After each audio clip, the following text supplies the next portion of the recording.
Hello and welcome to the next episode of Cylinder Radio. I am your host, Will Roosh. I'm a high school teacher in Los Angeles. I've been doing this for 16 years here in LA, and took to social media and the podcast world to my end goal is to try and have a big impact on changing the education system. And my guest today is a young man that was the valedictorian of Hollywood High School, and during the opportunity to make a speech, chose to call out bad actors and call for a change to the status quo. And some people sent me his speech, and I was like, let's get this guy as big a platform as I can to kind of pick his brain about what's going on and what led him to these decisions and stuff like that. His name is Axel Brito. I believe I'm saying that right? Yeah, that's correct. Yeah. Close? Okay. Yeah. Welcome, Axel. Oh, hello, Will. Thank you for giving me this platform to talk to as many people as I can, because this is something I believe in. I'm very passionate about this, and I really hope something changes about the education system we have here, especially in like LAUSD. Yeah, for sure. So my history is teaching in LAUSD is within charters. I actually couldn't get into an LAUSD school when I tried. I tried really hard to get in anywhere I could, and I couldn't. So I started working in charters, and then couldn't even work there the way that I thought was necessary. And we'll talk about charters in this conversation. But then I ended up at a private school up the road from Hollywood High School, which is great, but it's only going to be open to people who have the means to go to a private school like that. So there's a lot of problems that I want to go into, but can you just share a little bit of like your background? You were the valedictorian, so there's something going on upstairs that's meaningful there. I mean, I suppose so, but that's one of the issues I had with the education system, because I was able to, like, in a sense, play the system to become valedictorian, and I don't see that as appropriate, right? The valedictorian should be like the top of his class. But what I did was I attended 3 high schools. That's something someone pointed out in like one of the, I think it was like one of the YouTuber TikTok videos, is that I didn't really attend Hollywood High School for 4 years. I attended Hollywood High School for 2 years, and I previously attended Now Academy, which is completely, it's a whole other mess. It's a pilot school that was implemented by LAUSD, and it was so poorly run that anyone could get A's simply by being there. And some of my friends that recently graduated from that school mentioned that almost everyone graduated with honors, like almost the entire school. And yeah, that's a little ridiculous, especially knowing how poor the quality of education was there, which was quite poor. They had this serious corruption where administration was telling teachers to lower the standards significantly so they'd have higher pass rates. It's just straight up pass students that were failing. And that's something that I overheard, and some teachers told me in confidence when I noted that a lot of the classes were becoming very stagnant when it came to teaching. Yeah, that's very, very common. You know, I have a network now because of all these technology channels of talking to teachers from all over the country about, and a little bit all over the world, about what's going on. That's a common thing, is lowering the rigor within the classes to give a bump for GPA and stuff like that. Axel, what's your background? You're from the LA area? Like, what's yes. I've lived here 18 years, my entire life in LA, near Koreatown. It's yeah, I'm a native. I've always been here. I've attended LAUSD schools my entire life, never been private charter. And just to clear some things up as well, someone mentioned that I'm not from the same background as them, that I don't represent, like, you know, my people. I'm Latino, right? Okay. But just as I don't have any privilege.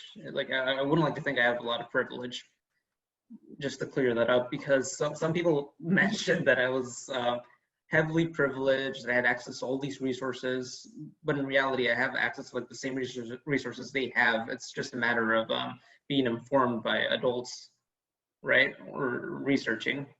Well, that's that privilege game I mean, not to call it a game, but it's played like a game where you can kind of play that up any way you want. You could be like, well, you have use of your legs, so you have that ableist privilege, or well, but you're oppressed because you're Latino or you're Hispanic, like so you're oppressed in that way. But then you're also male, so then you're a part of the patriarchy. Like you can always play that kind of game, and it can get really messy and kind of spiral off.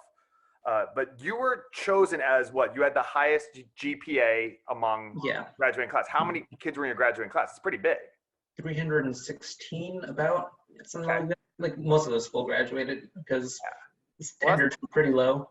Yeah, well, that's no insignificant thing. But then you chose to use this. Valedictorian traditionally gets a speech. There's like a class speaker who's like, someone who's like very polished in the way that they speak, something like that. But then you get the valedictorian, which can be a wide array of things. It can just be like a super science nerdy person who's really bad at speech. They get up there and they kind of stumble their way through it and stuff. But that's part of what the reward of being the highest achiever is. You get a platform. And you have a Green Day shirt on. Before we started recording, just saying I was a Green Day fan. But my favorite band from the '90s was Rage Against the Machine. And there's a great line in the song "Darkness" where he says, "The bass and drums and microphone a threat." Rage against the machine of the power structure, so to speak. And I frame things a lot like that with my my U.S. history class. But and the whole speech I will link in this podcast because I have a PDF of it as well as the YouTube video. But you were given this platform and you knew you were going to have this platform. Why did you choose to go after, and we're going to talk about, you named names, you went after specific people, you went after specific incidences, you went after people in positions of power, as opposed to saying, all right, class, let's go out there and make the world a better place, like in like a more like cliche kind of thing. You didn't seem like you had any interest in just doing the thing that you're supposed to do. Walk me through the process of you going, you know what, I'm going for it. Well, as I previously mentioned, this is something I've been very passionate about, and because of this, like all throughout my high school career, I've been really into researching charters, like how other school systems work and how LUSD has just completely stagnated when it comes to reaching out to its students, just educating in general, because nowadays it's about teaching for a test, right? Teaching for some standard set by either California, set by LUSD. It's not about an education anymore. It's not about critical thinking. It's about memorizing and taking a multiple choice test that'll almost never affect you later on in life or help you. And because of this, I just started researching. I started noticing this large uptick in charter schools around like the LA area. And it was quite concerning because they don't exactly funnel money out, but they do divert a lot of resources from a traditional public school. And some of them, of course, are for profit. A lot of them, not all of them, of course. It's a small percentage, but those are more worrying because education should not be a marketplace. I'm not a commodity. Other students are not a commodity. We shouldn't be treated as such. And I was so worried about people in my class because they were just being told, whatever, just do your work over the summer, you'll pass anyways, or like do the work, like it's fine if you fail, just do the work over the spring, winter break, you'll pass with a D or a C. Because I think a pass now at LUSD is a D, which, D's to get us a D for. Yeah. D for diploma. Yeah, D for diploma. Axel, I hear you. I get it, and I want to talk about charters because I think it's a mixed bag, and I think I don't know if the positives outweigh the negatives or vice versa, and I want to talk about that. But what you're saying is not uncommon, but what you did is uncommon, sir. It's you chose to get up in front of thousands of people. Now, where was it? Hollywood Bowl? Yeah, the Hollywood Bowl. Okay, so we're talking about. I mean, this is a lot of people. You're choosing to go up, and people who know what you know and see what you see don't do it. So you had courage to go up and say what you believe to be true and researched. What is that? Because if you're actually trying to bring about change, and it seems like you are, as I am, you have to have that gear. you have to have the courage to say, I'm going to do this and it might get me in trouble, but I'm Right. going to do it anyway. Because that's what courage is. It's not that you're not scared. It's that there's something that's on the other side of fear that you believe to be more important than your fear, and you're going to do it anyway. I'm sure you were a little nervous going at this. No, I mean, Yeah, I was very nervous. Yeah, I mean, you knew it was coming. Because I want to multiply that. Whatever that is in you, you're not unusual in doing this being upset with the system. You're not unusual in doing your research. Where you're where you're unusual, and the reason I want to talk to you though more specifically is because you had the balls, part of my language, to get up there and actually say it to the people who will be listening and don't get that much. Yeah, and speaking of which, Nick Mulvey was there, and that's someone I pointed out. Yeah. And he actually gave a speech right before me. I think one speech before, like there was another speech in between us, but like he was right before me basically.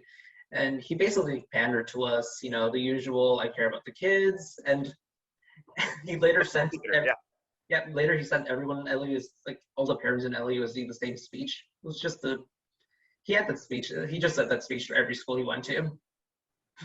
Yeah. And yeah, he doesn't care about us. Like that he's a man that is appointed by multi-billion-dollar entities. Our previous superintendents are just ridiculous in that they were put there in power by a billionaire who has no interest in our public education. He just wants to privatize it for his own benefit, although, you know, he's passed away, unfortunately. Yeah, I mean, yeah, it could, you know, for pushing some sort of specific agenda that they probably believe in. But again, I'm going to go back to it. What is it? Just is this just who you are? Are you the type of person to just always push back? Is this like something innate in you, or was this a decision that you wrestled with and you said, you know what, I'm going for it. I'm putting on my helmet and I'm jumping in. I'm rushing into the fire. Like what? There's something in you that is in a firefighter that runs into a burning building. And I'm not saying it's the same thing. Your life might not be, you know, like in threat, but what got you to say, I'm going to do this? Was it just like natural for you, or did you have to wrestle with that? I suppose it's natural. Like it's just this frustration that's built up over the past, I don't know, 12 years of my education, right? You hit your breaking point.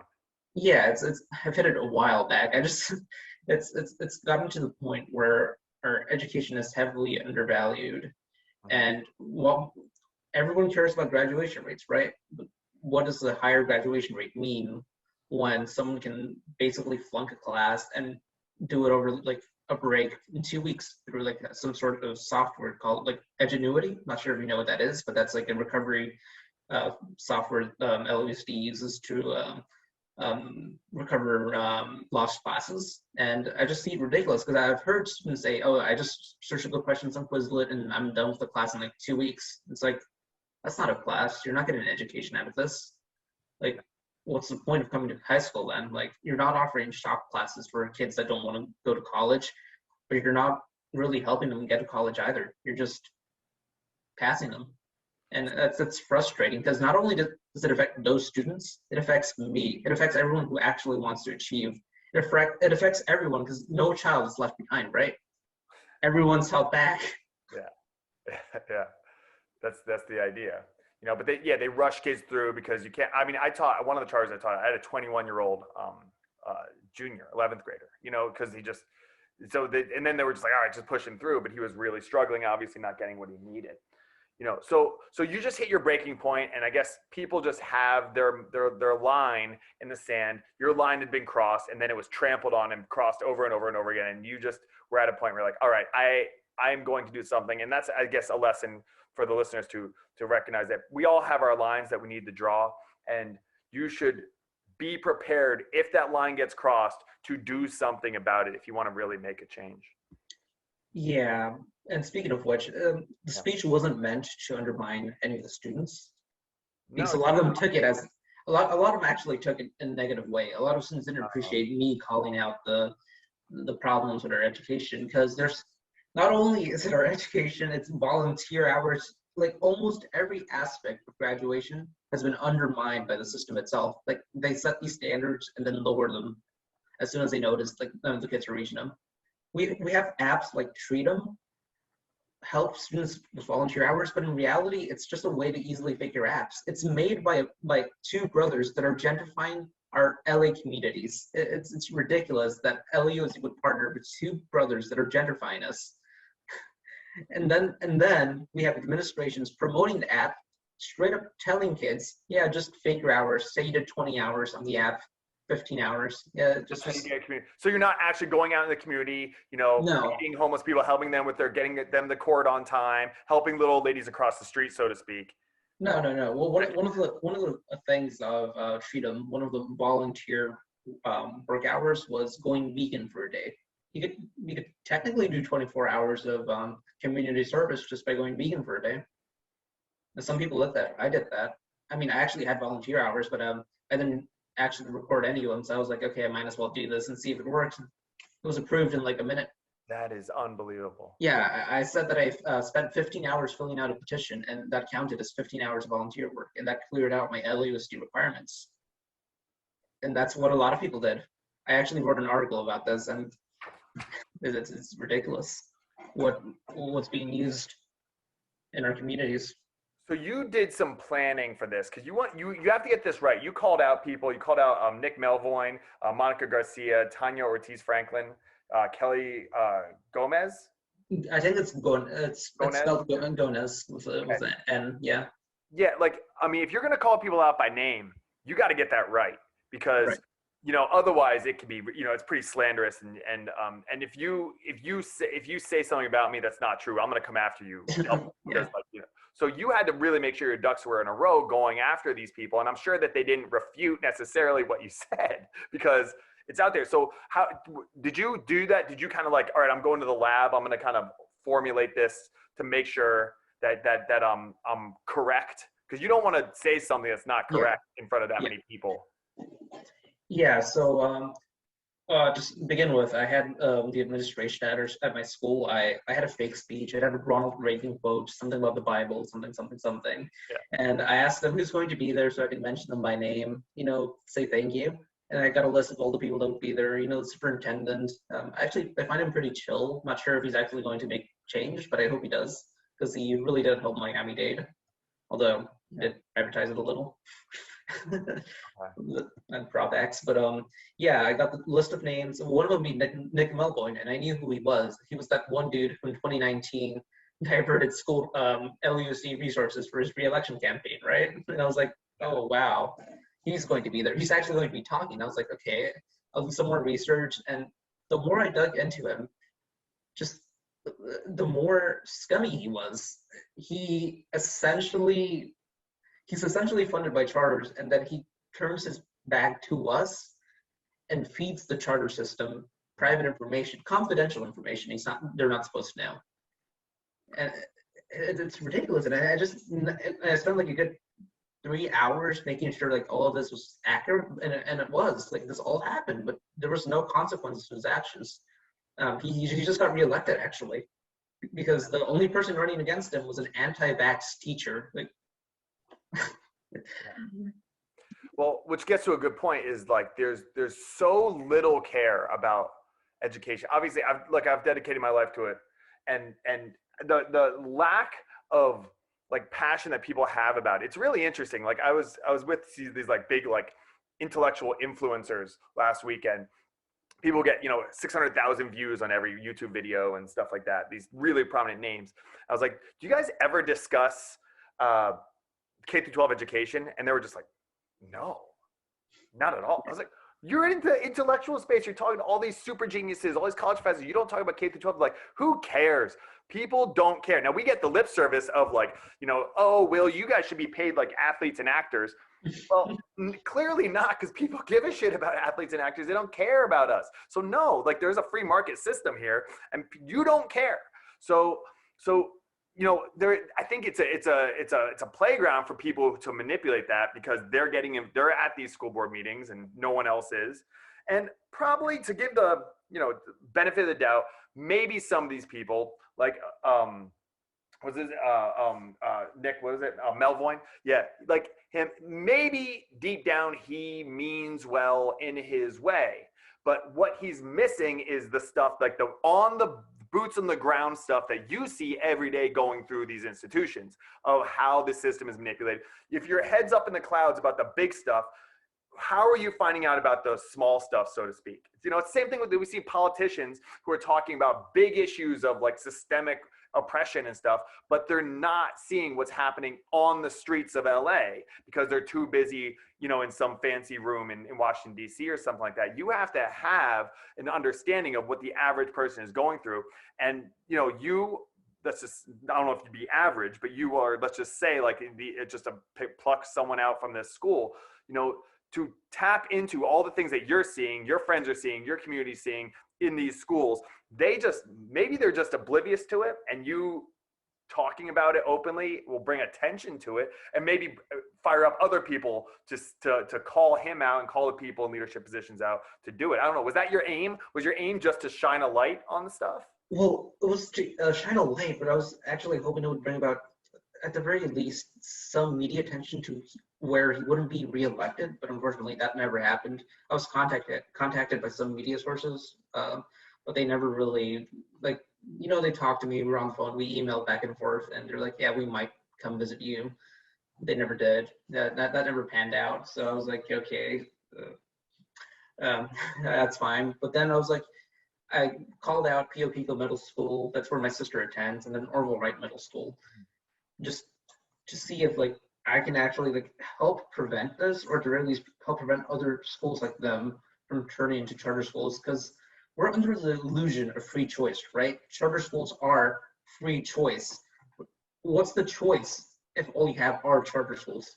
If every public school is being in your area is being turned into a charter school, there's no choice. You can't choose between public and charter. It's just charter, right?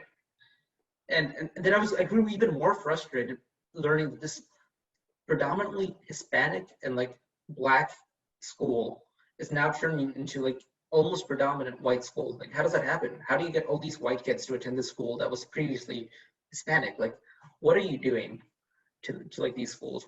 Why are you making this family go an extra mile, an extra 2 miles to a different school? Why are you making them lose access to a public school in exchange for choice? It's not choice. You're not giving parents choice. Yeah, well, let's dive into the charter thing a little bit, because as I said, I tried to get a job at just LAUSD, and I couldn't get one when I first moved here from Pennsylvania in 2006. So I went to a charter school that was a small independent charter school, like rigor-wise, but it was a good community. It was a very mixed, diverse, you know, community in the valley. That was pretty good. And I was there for 5 years, and I got to kind of cut my teeth and do my thing. I wasn't held as much to like, you have to teach this way or that way, but I still did, you know, standardized tests were still a huge part of it because of funding. But then I left there and I went to a Bill and Melinda Gates funded school in Glassell Park, and it was really nice looking. We had a ton of like resources and stuff like that, but the model was terrible. And I left after a year because it was clearly designed by people who haven't spent a lot of time in the classroom. So I guess what I'm getting at is, you know, if there are, you know, 7 different charter schools in your area that you can choose from that have different reputations and different things, different websites, isn't that an application of the free market in education, where the free market is so tricky, but like if we don't have any competition, which seems to be the case with a lot of mainstream public schools, then they're going to just deteriorate because there's no one kind of holding them accountable. But if you apply some free market principles to it, isn't that a way to be better? I don't know. What's your take from your kind of vantage point? Well, yeah, I do agree that free market in theory would work, but the thing is, our education isn't like a store. We shouldn't have schools competing with one another for resources, right? It should be a human right to have an education. And because of this, I know a lot of people don't agree with me saying that it's a human right, but I believe it's a human right.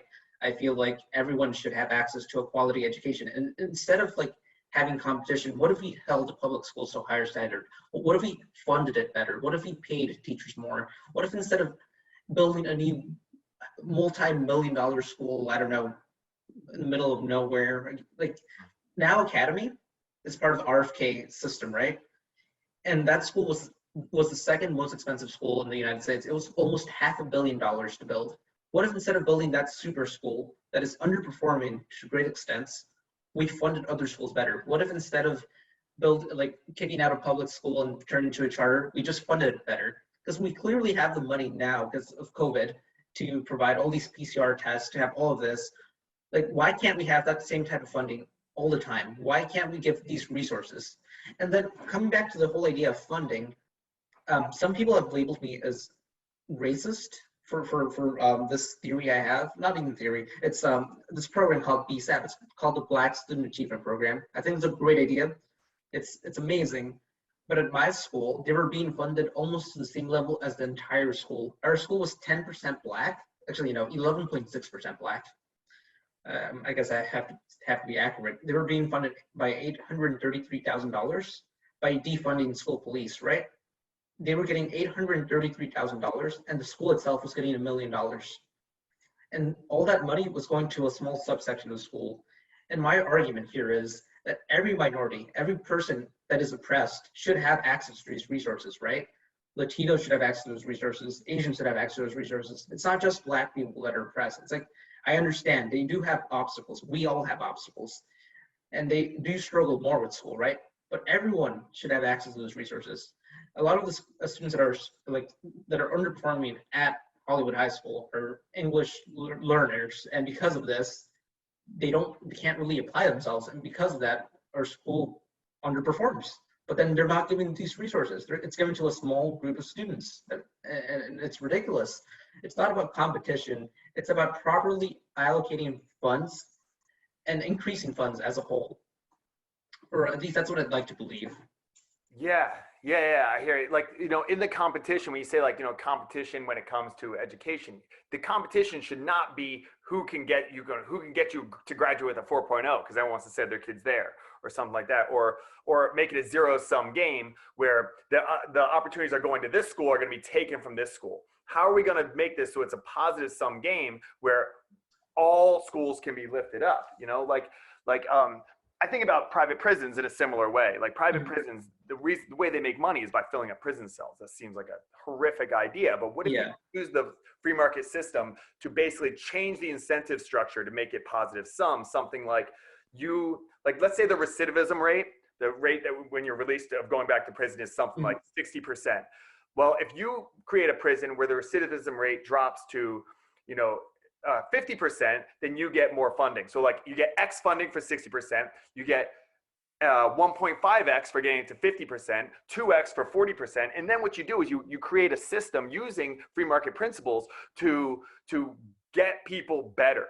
And I think that we could apply that to school systems in the same way is, are you providing actually good education, or are you just kind of showing that you do through these kinds of things that you seem to understand very well, and you're able to prove that through being valedictorian. It's like, I know how to play this system, you play the system, you can do it.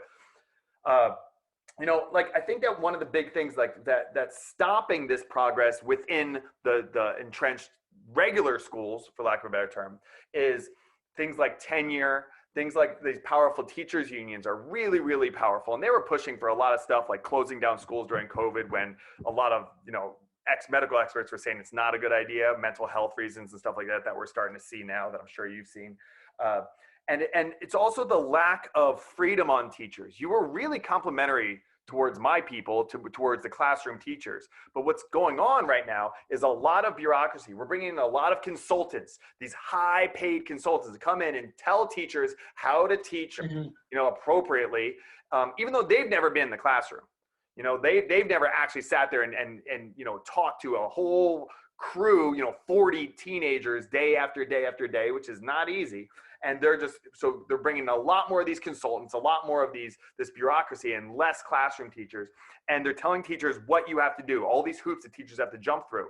And the reason I left public school was because I could go to a private school, and the private school I'm at now just basically says, go do your thing. I don't think that's good for every teacher, but someone like me who's very intrinsically motivated, it's like, yeah, let me just get out of my way and let me teach what I believe to be good teaching. But the lack of freedom, even more so, I think, than pay. is one of the things. Teachers feel really bound to teaching to the test, constantly teaching the test, standardized tests, all that kind of stuff. That's a real problem. So those are all hurdles I think that we're up against. Yeah. I should note, like, the frustration of the teachers in my school. It was always, I have to pass these students. No one's doing their work, but I'm getting pressed by the school. It's like, pass these students. Why are they failing? Why are they failing? It's like, because they're not doing their work. They're just not doing it. They say that it's because of the pandemic. They're not adjusting to school, but it's like one of my teachers lowered the standards so low that we had like one assignment a week. That's all we had to do, and people were still failing. And then they blamed the teacher for not teaching them properly, and it's like, it's not their fault. Like, they're being pressured to pass students, and like, there was assignments that people were turning in like a semester late, and they still had to grade it. Yeah. To pass them, it's ridiculous. That shouldn't be a thing. We shouldn't incentivize students to turn in the work whenever they want and to like retake tests. That's not how college works. And going back to that whole idea of what you mentioned with prisons, is that we should incentivize schools to think beyond graduation rates. It's great if we have 100% graduation rates, right? It's amazing, right? Everyone passes. But then, even if those 100% of students go to college, right? What they don't take into account is that, what is it, 30%, 20% of students that actually go to college actually get a degree, right? A lot of them drop out, especially from LUSC. So these are heavily inflated graduation rates because they don't really reflect the knowledge and the passion these students have to go to college, and like just the ability to take college classes.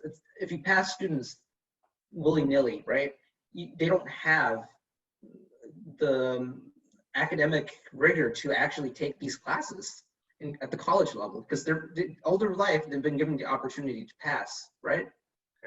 Yeah, I mean, and it's cruel to set these young people up with this opportunity that they're not prepared for. Like, lowering standards is something that I've seen in private school too, because, like a wealthy donor parent or something like that, and then they grease the wheels that way. It's almost like, it's like a little bit more on the nose, so it's almost in some ways a little more honest, but it's just as gross. But like, if we have lifeguards, okay, like, I use metaphor all the time. They give lifeguards, you say like, let's lower the standards for them swimming. Like, well, people will die. People will die. And I think that what happens is there's no connection to what happens if we lower standards and stuff like that for young people, and like, get rid of the SATs or lower the SATs or whatever it is. And I have my issues with standardized tests about the weight of them. But if you say that, rigor or tests don't matter, that's wrong. And it's gonna play off in society, because we need people to keep the lights on. We need people to run these things. We need good engineers to make sure that my car, if it's on autopilot, doesn't run me right through a red light. So you can't skip these steps. And we're doing this, it seems very short-sighted. It's like, it's actually very similar to the problems I have within capitalism of quarterly, shareholder value. It's like, we just have it's this infinite growth model. We got to keep making money for the company, keep making money. Well, but if we keep doing this, isn't this going to collapse in 3 years? It's like, we'll deal with that in 3 years. There's a lot of that within education as well. Have you seen an issue with mental health after the COVID? Because teenagers, the bonds that you're forming at your age and your station in life are so important. Social. It's a lot less for a lot of people, a lot less about like their parents and their family, and they start leaning in more to the social element. Taking that away from teenagers, kids who struggle in the classroom, and then but they excel in sports, and you remove their sports teams from them. Have you seen like the uptick that I've seen and a lot of people talk about of mental health issues? I believe I have, honestly. I mean, even before the pandemic, I struggled with it, and I wasn't given any support at any of the schools I attended. It was just like, sign this paper, so if anything happens to you, we're not legally liable. So they don't have a strong support system, like counseling for mental health at a big school like Hollywood High School. And I'm not calling out Hollywood High School. It's LAUSD. It's LAUSD as a whole. Like, it's like, I felt the frustration like students had. Maybe that's why they were like not doing their work. Like, it's a possibility, right? It's not just that they were lazy. Maybe they were struggling with like the effects of the pandemic, but there was no support system. Mm-hmm. Like, sure, Black students might have had an extra psychiatrist, but it doesn't really help at all. Like even with Lexington, because that's one counselor for like all of them. And we need more counselors, we need more therapists, we need more psychiatrists at our schools, nurses that are full-time. We don't have a full-time nurse, we don't have a full-time psychiatrist. And our counselors, we had counselor, one counselor for an entire SLC of the school. And she was an intern because every counselor had left. We had a counselor who retired, then we had a counselor who left because she was anti-vax. She didn't want to stay in school. And we had several teachers leave our school, several math teachers leave because they were anti-vax as well. So we were down to one math teacher teaching about 12 or 13 classes at the same time. He was teaching 2 classes simultaneously. He was teaching AP calculus and geometry across the hall at the same time. And he had no support whatsoever. And the way they solved this was by creating super classes, by getting 2 classes that were missing teachers, and just combined them into a bigger class. And that was the solution, because now there was one less empty class to deal with. So now instead of having to deal with 12, 13 empty, 12, 13 classes, that one teacher now had less classes, but it was the same thing because now he's teaching bigger class sizes. It's so heartbreaking, man. Like that idea of just I keep saying it, but we just don't give a shit about the most important way to advance as a country. I obviously am biased, but I believe that young people such as yourself are going to be the way that we progress as a country. We have problems in this country and they're not going to solve themselves. And people who are looking out for personal gain just to get theirs because they're from a system run by people who are just trying to get theirs is just going to make the situation worse. And when you talk about funding, that's where the funding needs to go. Is are these kids being supported? A lot of them don't get a lot of help at home for a million different reasons. They might be from a single mom who's working 3 jobs and it's hard. So we need to lean into this. But again, people don't care because you have to want to be a child psychologist. Have to want to be a social worker. And those things just aren't really rewarded. You have to want to be a teacher. Oh, and then the other thing, sorry, but bringing politics into this with COVID, because the vaccine I think it's been great for a lot of populations, but it also has become this bludgeon. And I talk about it, and I got shadow banned on Instagram for talking about it. But people who had strong antibodies because they had COVID, but didn't want to get the vaccine, even if their doctor said yeah, maybe this vaccine is not great for you because of your history, you're allergic to this, they would lose their jobs. I'm friends with teachers that lost their job, even though they, had antibodies or they had valid reasons for not wanting to get they're not just idiots. They're not just QAnon dopes.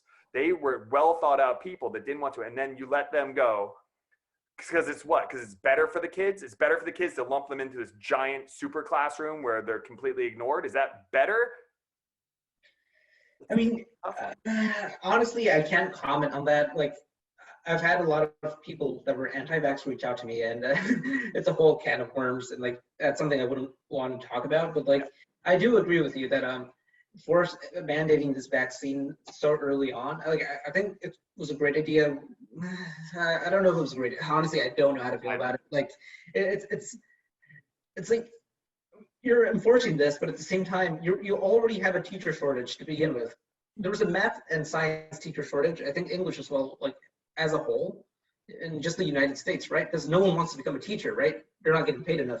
Why the hell would I spend a large portion of my life studying to become a math teacher when I can do this other job for a private business, right? I can earn double, triple as much.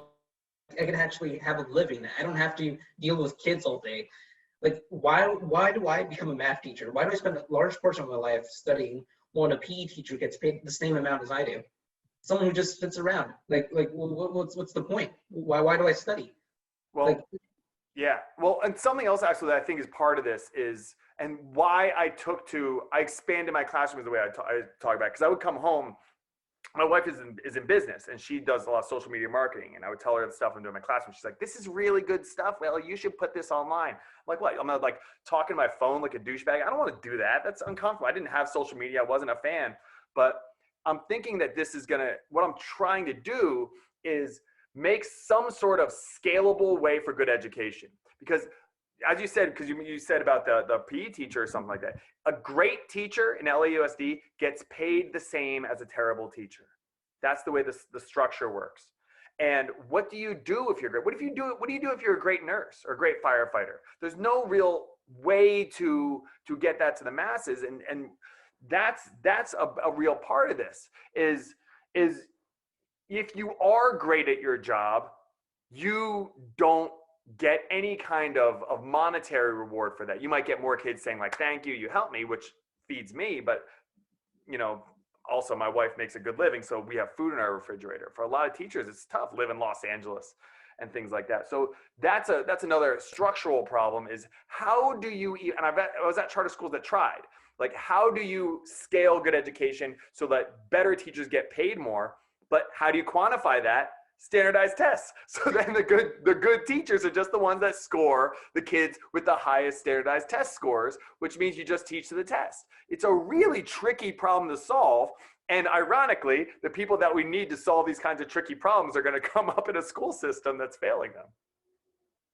Yeah, I'm glad you brought it up. I was going to bring it up myself, and I'm like, yeah, you want to pay good teachers more, but then like it's a slippery slope. Is that now you have teachers just teaching for a test? Yeah. It's like what's the point of it now? It's like they're not teaching anything now. They're just teaching. They're teaching for their own sake at that point, because it's like if I don't perform this well, I'm going to get fired, or I'm going to get paid less. It's like it's something that's very tricky, and I feel that there should be in general more oversight, like in how like they teach. The teachers should not be like, they should have more freedom, but at the same time there should be some oversight. Yes, guardrails. Guardrails. You're right, and it's something that it's tricky, but I feel like if we had more teachers on school boards, it could be something that could be achieved, because we don't need a lawyer on an education board. We don't need a billionaire, a millionaire on a school board. We need an actual teacher. We need actual teachers that I've taught before, good teachers, to be up on school boards, right? Because it's a school board, yeah, right? It's not it's not a business. You don't need a lawyer or a businessman. It should be teachers first, because it's teachers who are teaching our kids. I know Nick Melvin was previously a teacher, but he is not a good example.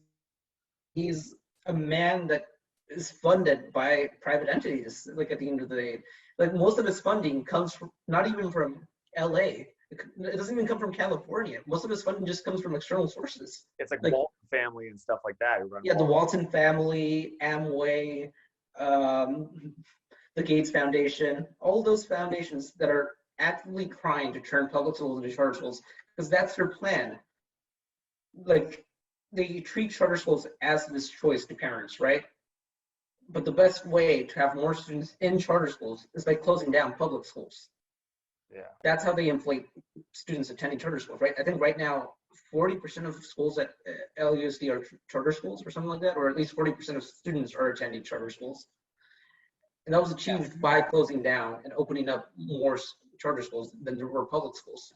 Right, and what I found is the kids who end up at charter schools, well, it's a mix, but a lot of them, at least to some degree, have parents that are involved enough to care to fill out the paperwork to make sure that they get into the charter school. So the kids who are left at the regular schools are the ones who are really in need of some sort of support and structure, because they're not given even a parent at home who's thinking their way through this.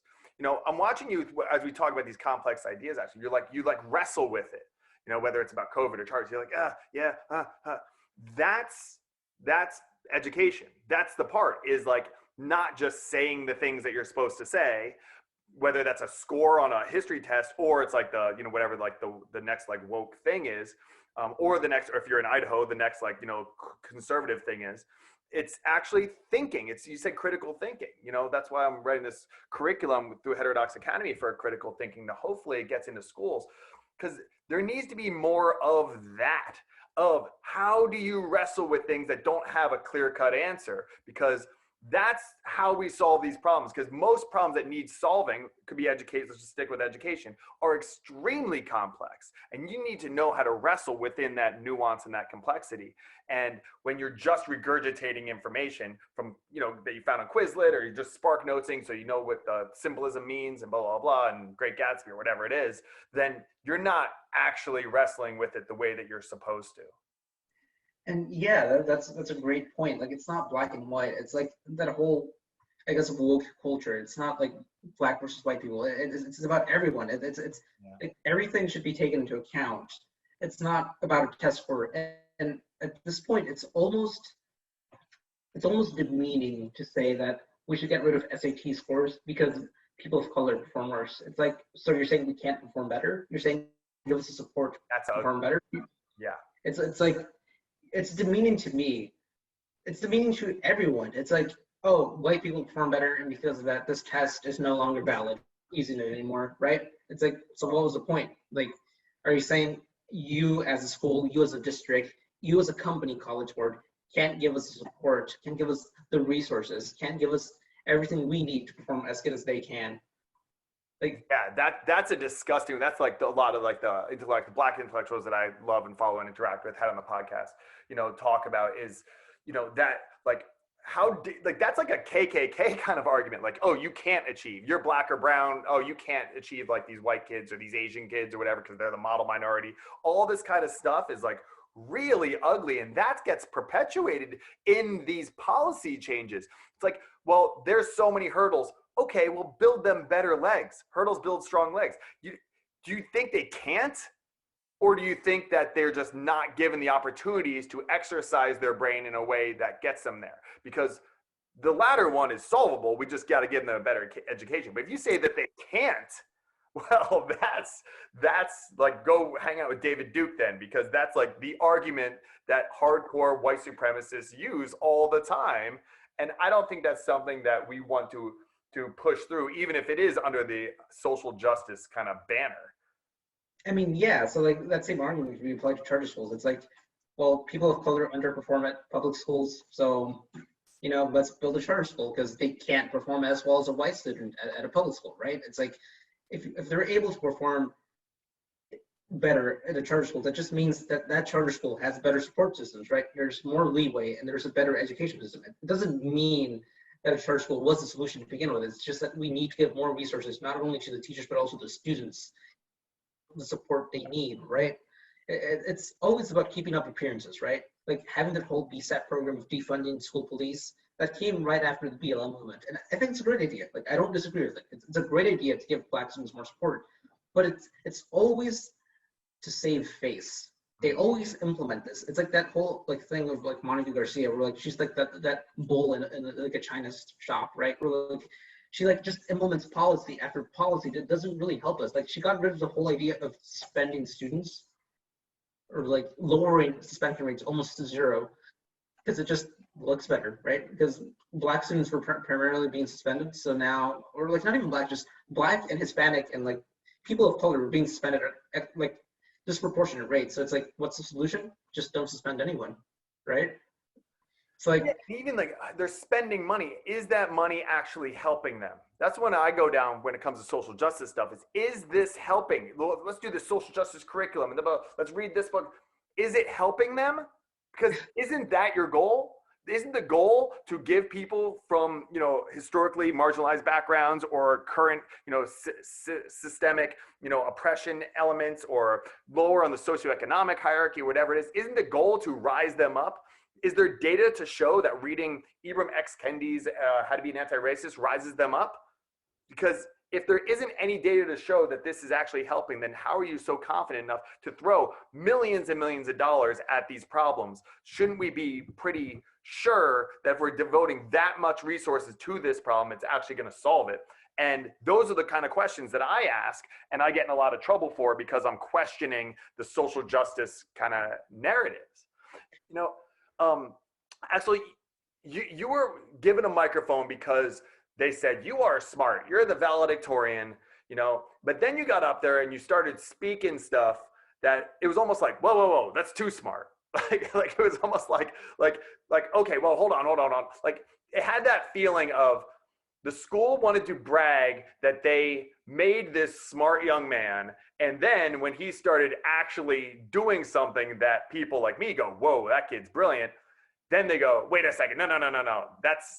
That's not what we meant by we have a smart kid. You know what I mean?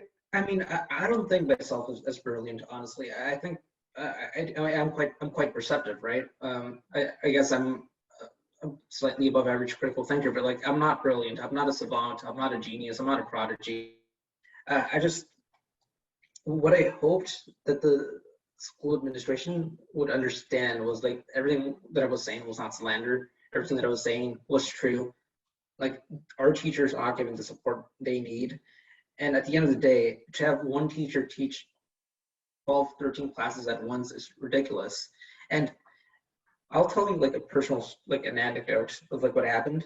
Like our teacher was like, that same teacher was having us tutor the kids at other classes that didn't have teachers. And there was a freshman who was struggling to do basic addition, like 8 plus 9, they couldn't do it. 9 times 10, like another student, they just couldn't do it. They pulled out a calculator. And I'm like, what is wrong with our education system? Like, what is happening?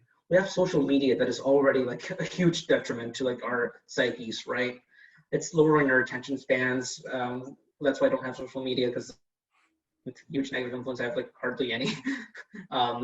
But yeah, it's like, what is our education system doing? Because like this isn't a thing like at the high school level. This starts very early on in life. Like you can't say, oh, they're failing high school. It's the high school's fault. It's like, but what led to this happening? Were they given the support in middle school, elementary school?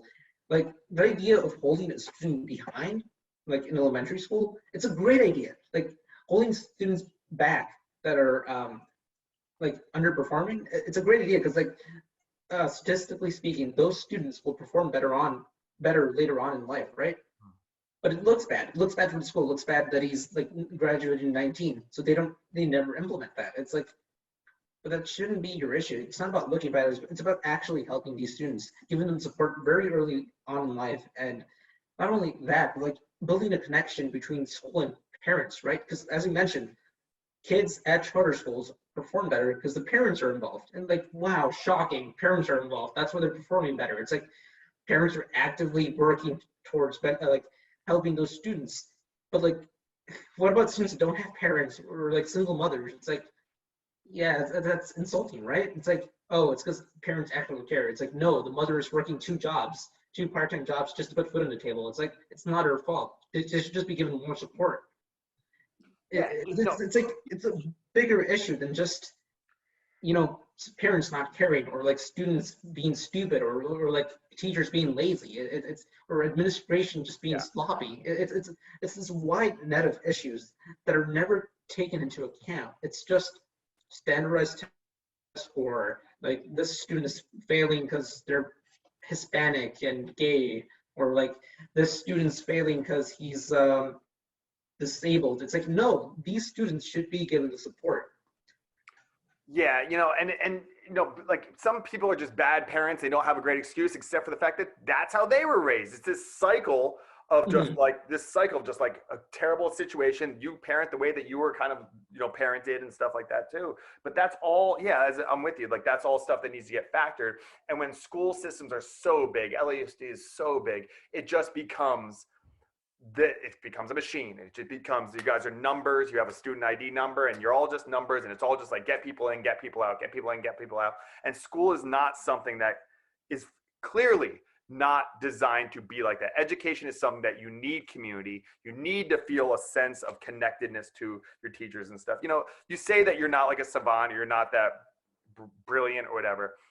Okay, fair enough. But you said you're a critical thinker. You said that you don't have social media. You said that you and you clearly have, even though you didn't say it, I'll say it. You had courage to say this kind of stuff. That is brilliant. That is brilliant. That's not brilliant like I can read something and memorize it, but that is brilliant like in a way that you are not willing to just go along with all the other lemmings off the cliff. And they're trying to hold up a valedictorian who does all the stuff, who fills in all the blanks the right way, and they got you. which is a different kind of brilliant that's harder to fit into a box of school.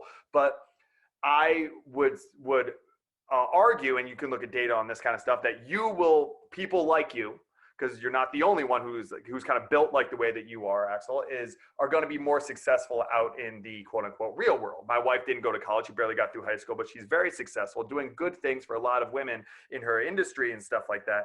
But she's terrible at Trivial Pursuit. You know, she doesn't want to watch Jeopardy because she feels really dumb, but she's not dumb in the stuff that she does. And you seem to have a lot of these characteristics that will lead to success in whatever you want to define success as, whether that's monetary, whether that's some sort of sense of purpose, whether it's nonprofits, whatever. I mean, you're young and you're probably figuring it out, but have you just thought about, just in closing, because we've been on this for like an hour, like have you thought about what you want to do? Like, are you going to college? What are you going to be studying? What are you interested in? What's the future hold for you? Well, right now I'm going to be attending Brown University. Yeah, I'm going to be trying to study political science and English, because I think it's kind of self-explanatory at this point, studying political science and English. But like, yeah, those are the two main things. Like, I don't know if I'm going to pursue like journalism or if I'm going to pursue, career in politics or education. Like, it's up to fate, honestly. Like, I don't know what I'm going to do, but hopefully it's something that can actually bring about change. Like, I know you, Will, are trying to like bring about some change through this podcast and being a teacher yourself, right? Yeah. And that's something I want to do myself. Like, maybe not as a teacher, maybe not as social worker, but I want to do something that'll help students. Like, maybe someday I'll be on the school board. Like, maybe I'll try to like, I don't know. I just want to do something, right? Because our future is the kids. It's not a matter of like it's like everyone treats like the big issues to be like climate change, like oppression. It's like, it's always about these things, but you can't solve climate change. You can't solve oppression if people aren't educated. Like, how are we expecting people to know how to solve these issues if they're not educated enough right now? Like, we're the future, and yet we don't know much of anything. We're being educated by posts on Instagram and TikTok, and like, you can't solve these like big issues with social media or like a lackluster education. We need support now. Yeah, Brown is an interesting place. So you can kind of make up your own kind of pathway, which is really cool about Brown. You said Brown, right? That's where you're on? Yeah, Brown, yeah. John Tomasi used to be the president there. He's actually at Heterodox Academy now, which is an organization that I work with a lot. Glenn Lowry, who's like one of my favorite public intellectuals, is an economics teacher. If you can take a class with him, I highly recommend it. He's incredible. But yeah, you're probably going to confront at Brown a lot of people who are not critical thinkers, but are very, very confident in their stances. And I just would urge you, just for what it's worth, man, we don't really know each other or anything like that, but for what it's worth, I'll give you a little bit of advice. Take it or leave it. Would be to just stick to your guns. Stay being stick to your guns as far as your approach to things. Being a critical thinker. You know, like, don't, like, people with a lot of confidence will have bad ideas, and I think continuing to always wrestle with that, something that looks very good on its face. Something like anti-racism. How could you ever be against it? I get that all the time. How can you be against anti-racism? It's like, I'm not against anti-racism. I'm against the way that phrase is being used by certain people in positions of power to push a certain agenda I don't agree with. You know, and that nuance really matters. But I think you might get confronted with a lot of people in your future as you're going down this pathway of just who say the thing, and then you have to say the thing, and otherwise you're going to be kind of ostracized. But you know, you have it seems like you have a pattern of sticking to what you believe to be true, saying what you believe to be true, even when it's inconvenient for you. Saying that, maintaining that, and having that courage is really, really important. So I'll just encourage you to keep doing that. Yeah, thank you for the and yeah, I honestly I hope you continue doing what you're doing. I agree with most of your points except CRT and whatnot, because I don't think it's being taught at our schools. From experience, it's definitely not being taught at our schools because it's something students can't handle. You can't handle it. Yeah, that's a whole different nuanced thing. But yeah, we can talk about it some more, because I'm sure that what I found using these channels is that once you start breaking it down of where your perspectives are, where mine are, we end up aligning on a whole lot of different things. You know. Yeah. But thank you. I mean, you don't have social media or anything like that. Like typically, I open it up for you to like plug things. I don't know if there's anything that you want to plug or anything like that, but you can. I mean, I guess the video on YouTube. Okay. Yeah, it's called Hollywood High School. Valedictorian speech, disrupt the status quo. I didn't upload it, but yeah, that's the video. It's awesome, and I will link to the video and I'll link to the speech, and I hope that it does what I'm in this whole thing for, which is I can't do anything. I can't teach you anything. All I can do is kind of force you to think a little bit, or urge you to think, I should say. And I think that's what your speech did. So I really appreciate you coming on here. You give me hope.